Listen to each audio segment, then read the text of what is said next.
Comparando o livro com outros instrumentos criados pelo homem, o escritor argentino Jorge Luis Borges concluiu: o livro é uma extensão da memória e da imaginação.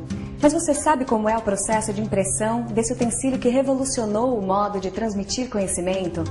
O Entre Linhas visitou uma oficina tipográfica e Modernas Gráficas de São Paulo para ver como as técnicas de impressão do livro evoluíram desde a invenção dos tipos móveis por Gutenberg no século XV.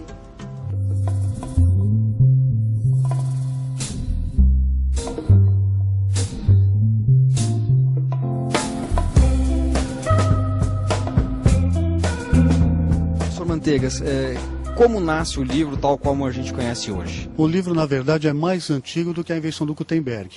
Antes do Gutenberg ter inventado os tipos móveis, os livros eram feitos à mão, eram manuscritados. Gutenberg inventou os tipos móveis. Ele esculpiu moldes, de modo que ele tinha uma coleção de tipos de letras que podiam ser reunidos manualmente compondo qualquer palavra. O cliente chegando na empresa, na gráfica, ele conversava com o tipógrafo e escolhia o tipo de letra que se adequa melhor ao trabalho que ele esteja querendo. Então, para cada fonte aqui do catálogo, é necessário uma gaveta. Então, cada caixa ele tem tipos diferentes. Aí, cada divisão da caixa, nós temos a correspondência aqui de uma letra do alfabeto, um símbolo, algarismo, enfim. Depois da escolha do tipo de letra, da fonte, o compositor ele vai começar a fazer a composição da forma propriamente dita. Aí eu vou pegando letra por letra. Manualmente, por isso o nome de composição manual. Material que vai entre as linhas, entre as palavras, são todos chamados de material branco. Quando o rolo de tinta passar, só vai pegar na letra, que está mais alta. Nesse caso aqui eu tenho uma forma mista. Eu tenho texto e também tem um clichê. O clichê eu já consigo fazer desenhos, imagens. Aí eu completo os espaços aqui na rama, que é esse quadrado que vai ser preso na máquina. E aí eu vou realizar o aperto dessas cunhas para poder prender a forma na rama para estar levando para a máquina. Eu posiciono, a máquina já tem os locais próprios. Então eu pego o papel aqui na mesa, trago para o padrão da máquina, puxo a pressão, aí ele vai imprimir. Isso depois de um tempo, quando o impressor pega a prática, ele consegue fazer sem parar a máquina. Ele fica nesse ritmo, imprimindo. Marcos, a tipografia hoje ela é só uma curiosidade museológica ou ela pode ter uma linguagem contemporânea? Na verdade, a tipografia ela é uma linguagem, né? Os grandes colégios, escolas de design entendem que para você compreender tudo isso, está aqui, a história nasce aqui. A base das artes gráficas, os princípios, a métrica da composição está presente aqui. O que a gente faz aqui é um trabalho, né, dessa alquimia aqui, investigativa. Então a gente procura continuar essa história, né?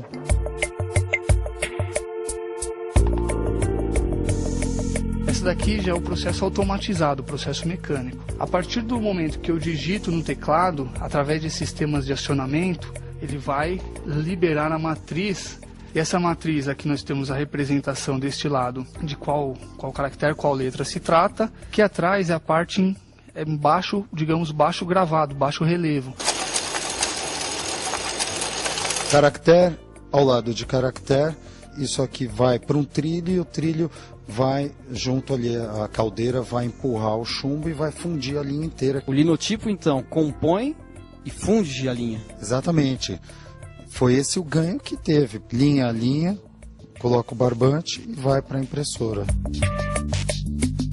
Aqui na Escola Senai Teobaldo Nigres, a gente ensina para os alunos os processos mais modernos de produção de livros, de revistas, essas coisas todas.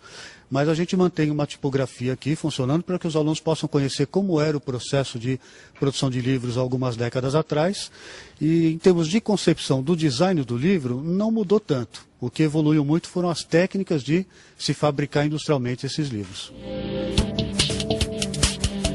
A automação otimizou o processo. Então, assim, antigamente o pessoal tinha que pegar lá o tipo, montar texto linha por linha, depois inventar ali no tipo, onde ele digitava e fazia a linha inteira no chumbo. Se ele demorava uns 3 dias naquela época, hoje eu consigo fazer isso, uma forma de impressão, em aproximadamente 30 minutos.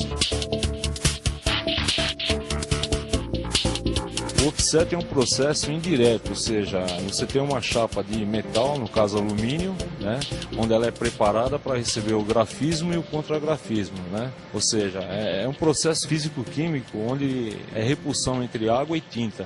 Essas áreas estão preparadas, no caso, na área do grafismo para receber a tinta e no contragrafismo ela vai receber a água. Você tem 4 chapas, uma para cada cor, né? Basicamente, vai sempre usar 4 cores. Seria, no caso, o ciano, né, que a gente chama o azul, o amarelo, o preto e o magenta, que é o vermelho. Na impressão offset, a chapa entra diretamente em contato com o papel? Não, a impressão offset é uma impressão indireta. Você imprime da chapa para a blanqueta, que é um suporte de borracha, que funciona como transferência da imagem, é um porta-imagem.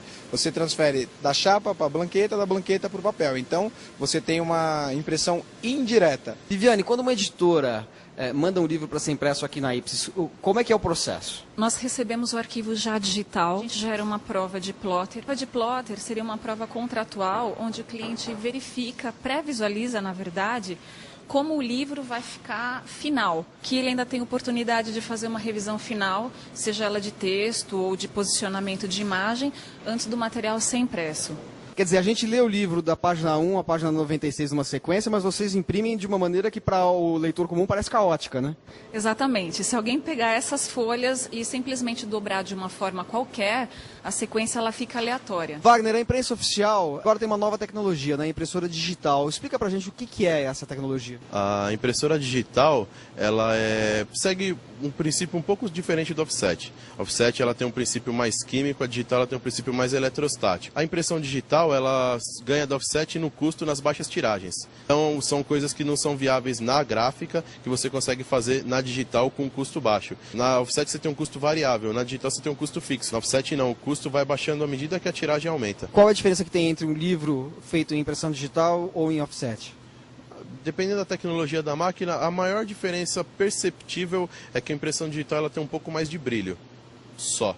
A coleção Aplauso é uma coleção muito grande de vários títulos que nós fazemos aqui, é um produto da imprensa oficial, a gente imprime ele totalmente aqui na impressão digital. Comparando a impressão digital com a impressão offset, que diferença tem entre a chegada do arquivo do cliente numa gráfica de offset e numa gráfica digital? O que vai mudar é o processo em si e a velocidade e agilidade que a impressão digital proporciona, porque ela elimina algumas etapas intermediárias que existem no processo convencional de offset. Elimina a parte de gravação de chapa. Carlos, uma vez acabada a impressão do livro naquelas folhas, o que acontece com o livro? Aí, passando pela dobra, né, você tem o caderno pronto, né? Então, depois que o caderno foi dobrado, eles vão ser colocados na ordem certa do livro, né, que a gente chama de alceamento, para depois partir para uma costura ou, se for outro tipo de acabamento, para uma colagem direta. Um caderno de 16 páginas, ele vem na impressão aberta assim, uma folha plana.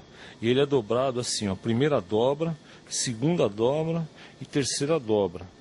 Então, o que acontece? Se você pegar esse caderno, você vê que ele está aberto aqui no início, porém, aqui a gente chama de cabeça do livro, ele está fechado. Como acontece com esse aqui, né? Que está com os cadernos ainda sem refile, né?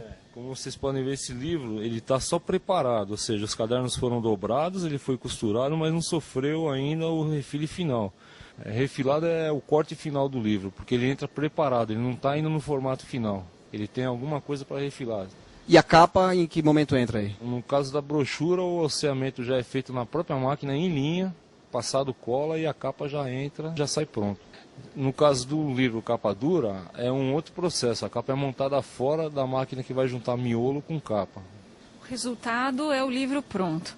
Ou seja, ele passa por todas essas etapas e quando ele é finalizado no acabamento, nós temos o produto final, né, da forma que o público final vai receber ou vai comprar, né, na livraria ou na editora.